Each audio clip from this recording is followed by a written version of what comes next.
The Carolina Hurricanes have had a busy past week with uniform changes, free agent signings, and the one-year anniversary of the Jesperi Kotkaniemi offer sheet. We will discuss all of that in today's episode of Locked On Hurricanes.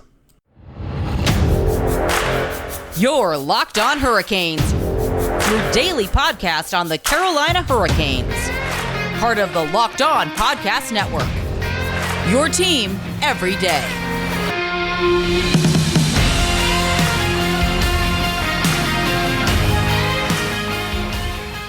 Hey there, Caniacs. I'm your host, Jared Ellis, and you are listening to Locked On Hurricanes on the Locked On Podcast Network, your team every day. And as always, I would like to thank you for making Locked On Hurricanes your first listen of this Monday afternoon. You can find the show on Twitter and Instagram at LO_Hurricanes and myself on Twitter at JaredEllis_96. And as I mentioned, the Carolina Hurricanes have had a busy past week. I've been busy in Chapel Hill helping open up a new store for my company that I work for. So we're a little bit behind on the news, folks, but we're going to get you all caught up in this episode of Locked On Hurricanes. And the big one right now that everyone is talking about is the uniform change that the Carolina Hurricanes have made. They are, as of right now, looking like they are retiring the red home jerseys entirely. They are switching to what was once the black alternate jerseys. Those are now the new home jerseys. Whether or not the Reds make an appearance as an alternate jersey or something, that remains to be seen. This is all still very early. The Hurricanes have said that they are going to be doing something special in terms of a 25th anniversary thing. The reverse retros are also supposed to be making a comeback this year as well. And we also have the Stadium Series coming up. So the Hurricanes have a lot of uniform potential right now of what they can do. I imagine they will try to incorporate that old swirl logo somehow, some way. But this really isn't something I'm surprised about at all. I know it had been rumored and talked about for a long time now that Tom Dundon wasn't a fan of the red jerseys, especially that swirl logo. Wasn't a fan of it at all. So I'm not surprised that the Hurricanes have moved away from it. You think, they had the new away jerseys brought out a couple years ago. It got rid of the swirl logo. Obviously, it's a Canes diagonally across. It has the alternate logos on the shoulders. So I'm not really surprised that they have went and done this. I would say, the black alternates are one of the most popular jerseys for the Hurricanes, if not the most popular jersey. So the fact that they went and decided to make those the new home jerseys, I'm not surprised in the slightest with how popular they are amongst the fans and the players. Because one thing that came out that I was honestly a little surprised about, not in terms of, it's like some shocking revelation, but, when the playoffs came around, the Hurricanes have been wearing the black uniforms a lot. Well, that is what they wear at home during the playoffs, but it was a near unanimous decision by the players to be wearing those at home in the playoffs. So they're very popular amongst the players as well. So I can't really say I'm surprised here by this move because of how popular those jerseys are. I think what'll really be interesting is what they do as far as an alternate. Do they do the Reds? And as I mentioned, they're supposed to be doing something for their 25th anniversary this year. Reverse retros as well, Stadium Series. A lot of stuff really going on right now in terms of Hurricanes uniforms. I do think that they will have a red jersey of some kind going forward. I do. I think it's so synonymous with the team and the city and area. I think they're going to. I don't think it's something that's going to go away in its entirety.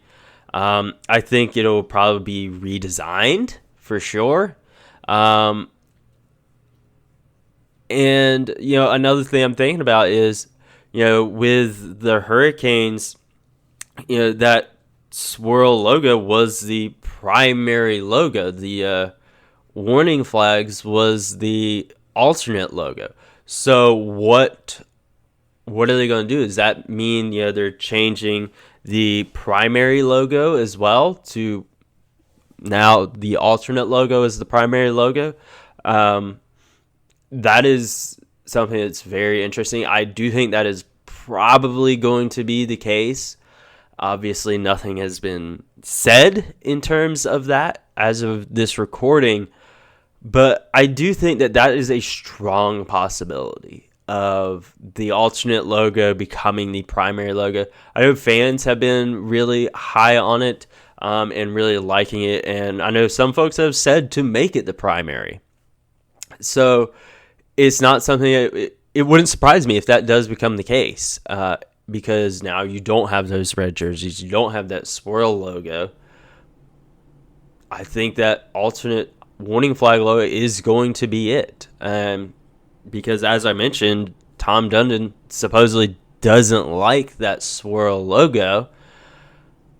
So I'm not surprised that they would be trying to make a change. We've seen, logo changes across the NHL as of late. You have the Coyotes that went back to their Kachina logo that was so immensely popular. So I can't say, this surprises me, at all. And, you look across league, Florida changed their logo a few years ago. Ottawa's, changed theirs as well.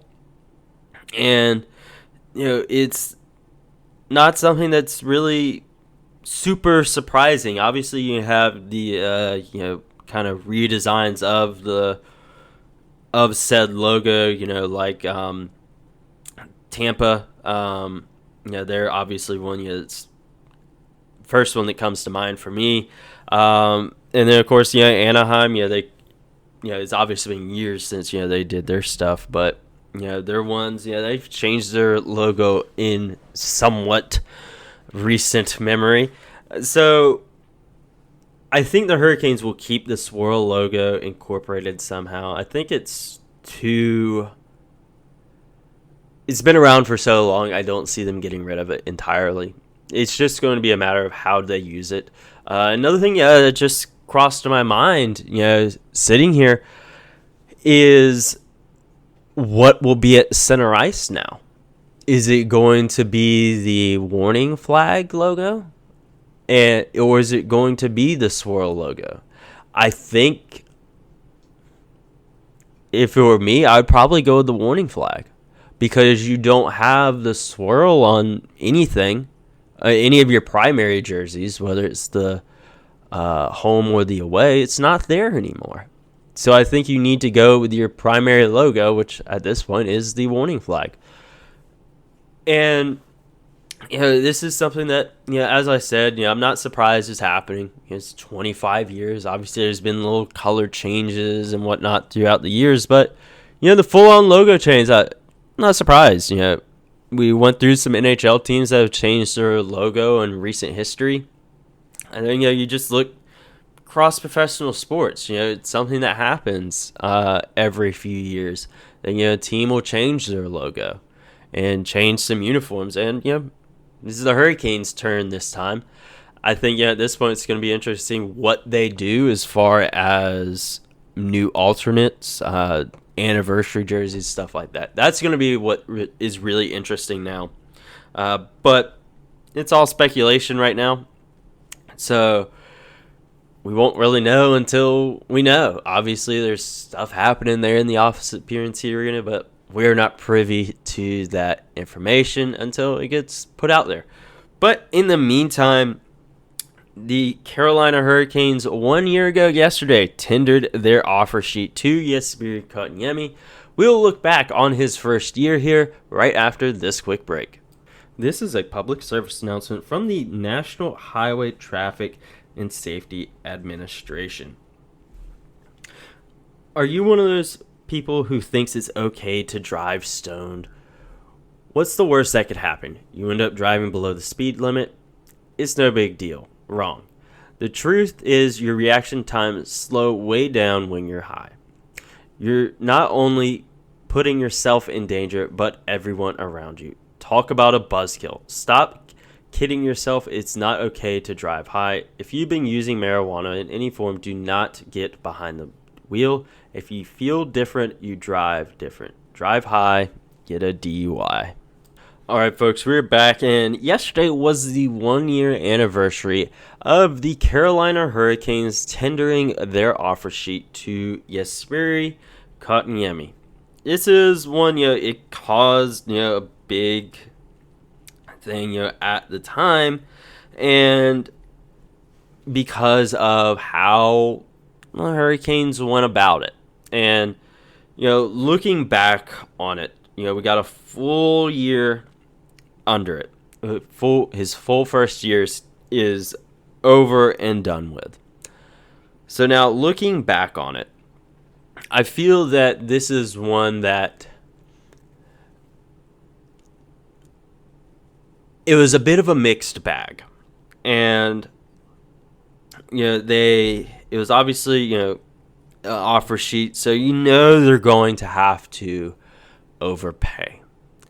That's the case with offer sheets. So let's get that out of the way. We know they overpaid.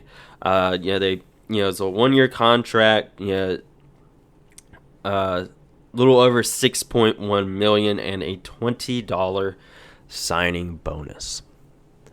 So the first half of the season, he had some good moments here and there, but he really kind of struggled to find his footing.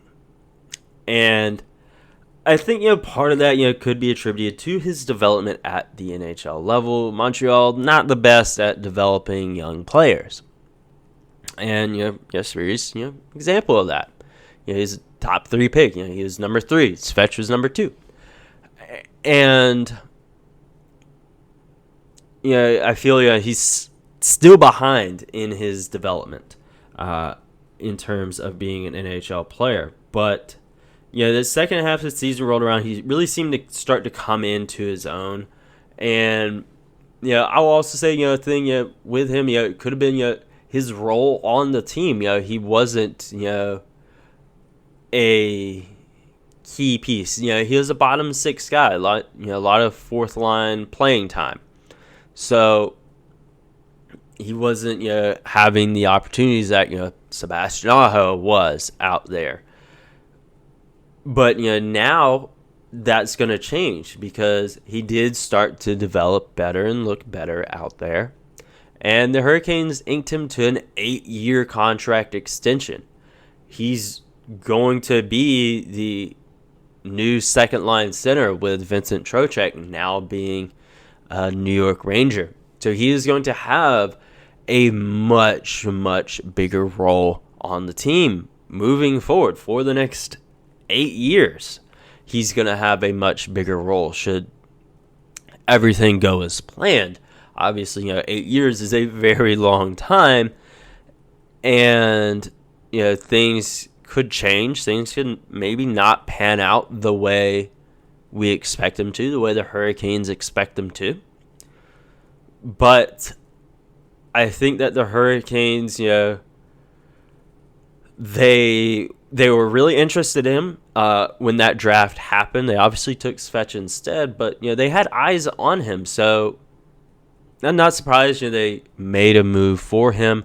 I think with the offer sheet, though, we're really going to have to wait and see just how his tenure plays out here. He's got a lot of time left right now. That offer sheet, not the best. because, yes, we know they had to overpay for him. But it still feels very much like a meme. There's the whole Montreal offering to Sebastian Aho years ago. And, with this one, it felt very, very meme. Like they really forced Montreal's hand with it. But, that $20 signing bonus is just pettiness for the sake of being petty. And, obviously, it was fun in the moment and stuff like that. It was for a good laugh, of course. But, how is that going to age? You had to pay a lot of money last offseason. You're investing a lot in this guy who is still trying to catch up in terms of his development. He is in a great, great spot to do it. The Hurricanes are great at developing young talent, and he's in a great position to get caught up and achieve his potential. But that's still got a lot of work. And I think, now that he's had a full year here, he's used to the system of how things are done, used to all that. I think that'll really help him out. And now, again, like I said, he's going to have a much bigger role. He's not a bottom line forward or centerman now. So he's going to have more opportunity to really showcase what he can do, more opportunity to really go out there and develop more. And the Hurricanes see a lot in him. If they didn't, they would not have offered him that contract.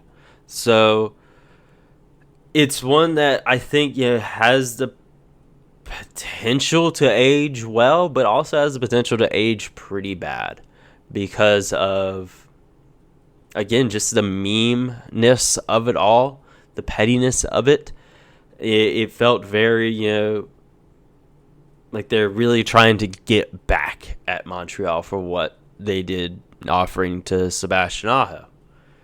And we'll see how it affects, the Hurricanes moving forward. And yet, it's still obviously, he just got done with his first year. It's one that it had its moments, but it had its moments where it didn't look that great. But we're gonna have to. The offer sheet is over and done with now. That first year is done. It was a mixed bag, honestly. What'd we give him for his season year? I think it was like a B minus, C plus, or something like that. But it was a mixed bag of a first year here. I do think we'll see a jump from him in his second year because, again, now he's been here for a full year. He's used to it. He's had more time to develop here with some really great coaching staff. And, he's locked up long term. So he's going to have to. And the Hurricanes, I feel, they saw that potential in him. They gave him that extension. And they're going to put the work in to really get him developed and to where they want him to be. But we got 8 years for this. Just like with Andrei Svechnikov, we got a long time left for him, to continue to develop and get better as a player. But in the meantime, the Carolina Hurricanes, while they're developing these young pieces of their franchise to carry them long term, they're also bringing in more veterans, and we will talk about that right after this quick break. The Carolina Hurricanes signed veteran forward Paul Stastny to a 1-year deal a few days ago, and this was right after I said that I didn't feel the Hurricanes would be making any more free agent signings or anything like that because of their cap situation. So that aged really well for me. But they signed him to a 1-year, $1.5 million contract. This is what Don Waddell had to say about it. He said, Paul is an extremely reliable veteran who has been effective at both ends of the ice for his entire career. He adds even more experience and leadership to our forward group, and we are very excited to have him in Carolina. He's 36 years old. He had 45 points in 71 games. Last season, 21 goals, 24 assists with Winnipeg.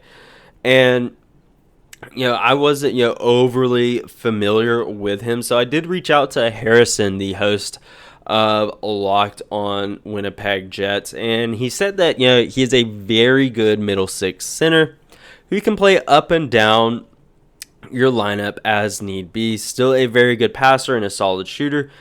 Can work the half wall as well. His main issue is just a lack of skating speed that will be noticeable on rush opportunities, and that it was a steal for $1.5 million, and that was really the sentiment I saw, from a lot of folks, that is a steal for that price, and I'm very happy with it. I'm talking to my fellow hosts at the network, and they're all saying that's a steal, and I do feel that the skating speed will be something that comes with time. We've said that with a lot of guys that have came in, that they're really going to have to get used to Rod Brind'amour's system and how he does stuff, because he is one that's big when it comes to skating and conditioning. So I feel that will be something that, may be a bit of an issue at first. But as time goes on, and he gets more used to the system and being here, that maybe becomes less of an issue. You remember last season with Brendan Smith starting out, he's felt really out of place in terms of his skating, but as the season wore on, and he really came into it and really looked a lot better. So I expect the same thing here, and maybe get some time. I think at first, it probably will be a bit evident, but I'm glad to have him. Everyone's saying it's a really good deal. I'm looking forward to getting more familiar with him as a player, watching him play this year, watching him in training camp, and all that. I'm really looking forward to it because everyone is really excited about that signing, and it's good vibes. Good vibes. And we also still have Derek Stepan on a PTO as well. He's a veteran guy that knows this system as well and is used to it. He's here last year, so you also figure you got him in the mix as well. With Pacioretty being out, you figured Paul coming in is probably going to be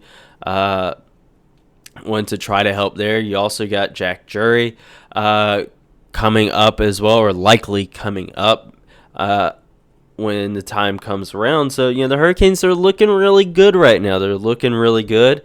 And now, moving forward, it's just getting everyone ready for the season. Training camp will be here before we know it. Same with the preseason, same with the regular season. It's right around the corner. And in the meantime, the NHL Network has started releasing their top players, at every position, and we will see where the Carolina Hurricanes are falling in the next episode of Locked On Hurricanes. In the meantime, make sure you follow the show on Twitter and Instagram at LO_Hurricanes, and myself on Twitter at JaredEllis_96. And I will talk to you guys in the next episode. And once again, thank you for making Locked On Hurricanes your first listen of this Monday afternoon, and I will talk to you guys later.